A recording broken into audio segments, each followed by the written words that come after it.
Halo sobat-sobat BUMDes di seluruh Indonesia, bertemu lagi dengan saya Romulo Marpaung di channel YouTube kesayangan kita yaitu Klinik BUMDes Channel. Sebuah channel yang selalu membahas masalah BUMDes dan desa pada umumnya. Karena kalau bicara BUMDes, ya di Klinik BUMDes tempatnya. Terima kasih buat teman-teman desa yang baru pertama sekali untuk mengunjungi channel ini dan teman-teman yang sudah menjadi subscriber. Mohon dukungan untuk menekan tombol like and subscribe agar kita semakin termotivasi dalam membuat konten-konten yang mudah-mudahan bermanfaat bagi pengembangan BUMDes dan desa pada umumnya. Dalam video kali ini kita akan bicara mengenai revisi Undang-Undang Desa yang saat ini sedang viral, terutama mengenai perubahan masa jabatan Kades dari 6 tahun menjadi 9 tahun. Saya berikan judul dalam video kali ini, daripada masyarakat desa terpecah gara-gara Pilkades, mending PNS atau ASN saja yang ditetapkan jadi kepala desa. Nah, itu judulnya. Sebagaimana kita tahu bahwa pada tanggal 17 Januari 2023, puluhan ribu kepala desa mendatangi gedung DPR untuk menyampaikan aspirasinya. Mereka menuntut revisi Undang-Undang Desa Nomor 6 Tahun 2014, terutama terkait masa jabatan kepala desa dirubah dari 6 tahun menjadi 9 tahun. Hal ini sangat menarik perhatian publik, bahkan bisa dikatakan menyamai kasus pembunuhan Brigadir Joshua.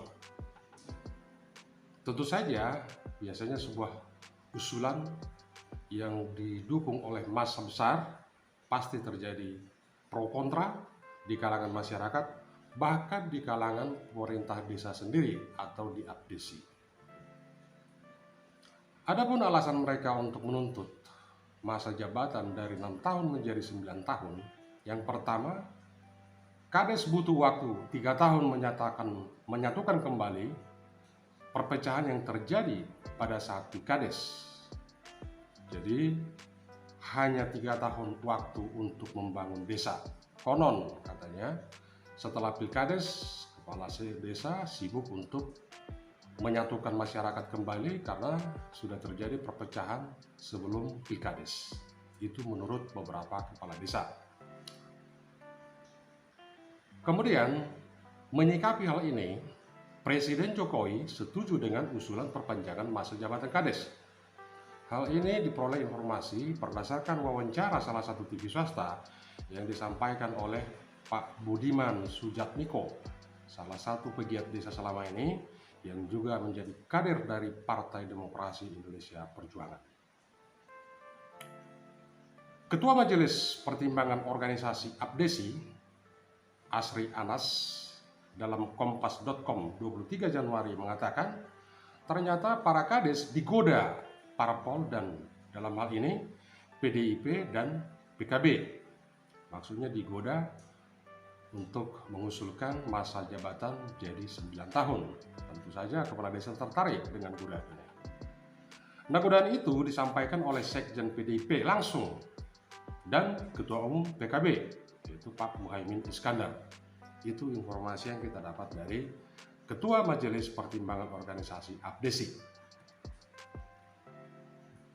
Saya pribadi tidak setuju dengan perubahan masa jabatan Kades dari 6 tahun menjadi 9 tahun sebagai salah satu warga masyarakat yang selama ini juga banyak terlibat dalam pekerjaan dengan para kepala desa. Ada beberapa alasan kenapa saya mengatakan kurang setuju dengan usulan tersebut. Kalau dikatakan tadi bahwa dibutuhkan waktu untuk membenahi atau memperbaiki hubungan sosial di masyarakat karena ada perpecahan di masyarakat pasca Pilkades, bisa saja terjadi Nah, yang terjadi justru sebaliknya, akan terjadi keterpecahan di masyarakat selama 27 tahun. Karena kadesnya masih itu juga. Kedua, kemungkinan akan terjadi penyalahgunaan wewenang. Sebagaimana kita ketahui bahwa dana desa yang digelontorkan ke desa itu cukup besar dan itu bisa menggoda kades yang tadinya idealis bisa menjadi pragmatis. Alasan yang ketiga, hal ini menutup kesempatan bagi generasi muda yang kompeten untuk membangun desanya. Karena begitu lamanya berkuasa kepala desa, maka anak-anak muda yang berkompeten dari desa tersebut tertutup ruang untuk jadi calon kepala desa. Keempat, faktanya kebanyakan kades terpilih karena ketokohan dan kemungkinan karena uang, bukan karena kompetensinya. Yang kelima, kades harus kompeten dalam memimpin dan memahami regulasi dan manajemen pemerintahan. Alasan yang keenam adalah pengelolaan bidang kegiatan pemerintahan desa seluruhnya harus mengikuti sebuah aturan. Mulai dari undang-undang, peraturan pemerintah, permen, perda, dan seterusnya, seluruhnya harus dilakukan mengikuti aturan atau regulasi yang telah ditetapkan. Faktanya banyak kepala desa yang kurang memahami aturan terkait pemerintah desa karena memang dia dipilih karena ketokohannya atau mungkin karena hubungan baik dengan masyarakat desa, tetapi kurang memahami terkait dengan regulasi mengenai pengelolaan pembangunan desa. Dan yang kedelapan adalah banyak kades yang terjerat kasus pidana, terutama kasus korupsi. Lalu solusinya bagaimana? Kami menyarankan melalui video ini atau melalui channel ini bahwa untuk mengatasi permasalahan terjadinya terpecahan di masyarakat, maka kami menawarkan solusi yang pertama, kades diambil dari PNS atau ASN, terutama alumni IPDN, karena bisa dipastikan mereka akan netral. Yang kedua, kades PNS faktanya lebih dihormati di desa ketimbang kades yang dipilih dari masyarakat.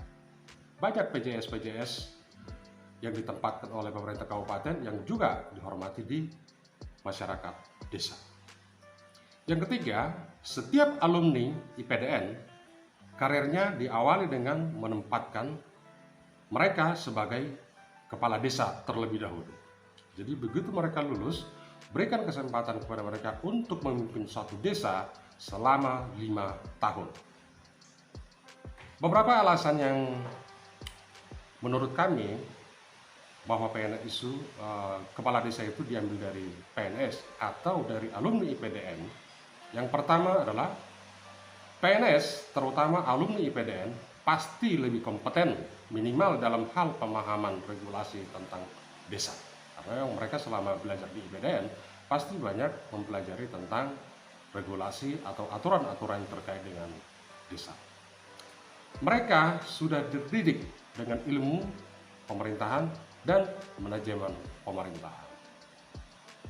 Yang ketiga, karena kades PNS bukan pilihan warga, jadi kecil kemungkinan terjadi perpecahan di masyarakat meskipun kepala desa diganti. Alasan yang keempat adalah keberlanjutan pemerintahan dan pembangunan desa akan terjamin meskipun kades berganti-ganti karena mantan kades tetap dalam kendali pemerintah. Artinya seorang PNS yang mungkin sudah pindah tugas, dia masih tetap di bawah kendali pemerintah. Faktanya sekarang ini banyak data-data yang hilang atau mungkin tidak diketahui keberadaannya begitu ada pergantian kepala desa. Nah, untuk PNS itu sendiri atau alumni IPDN itu, ini akan menjadi nilai plus bagi PNS atau ASN yang bersangkutan untuk jenjang karir yang lebih tinggi, misalnya menjadi camat, kepala dinas, bahkan sampai dengan sekda. Dan yang terakhir alasannya adalah APBN tidak lagi terbebani oleh dana untuk penyelenggaraan Pilkades, karena Pilkades tidak ada lagi. Inilah beberapa alasan dan sebagai masukan buat pemerintah pusat dalam menyikapi masalah pilkades ini yang bisa kami sampaikan melalui video ini.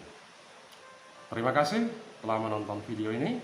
Kalau Anda merasa kesulitan mengelola BUMDes atau pemerintahan desa, misalnya pengguna perencanaan desa, kita siap untuk melakukan pendampingan dengan hubungi nomor telepon yang ada di monitor Anda. Saya Romulo Marpaung mengucapkan terima kasih. Salam Desa.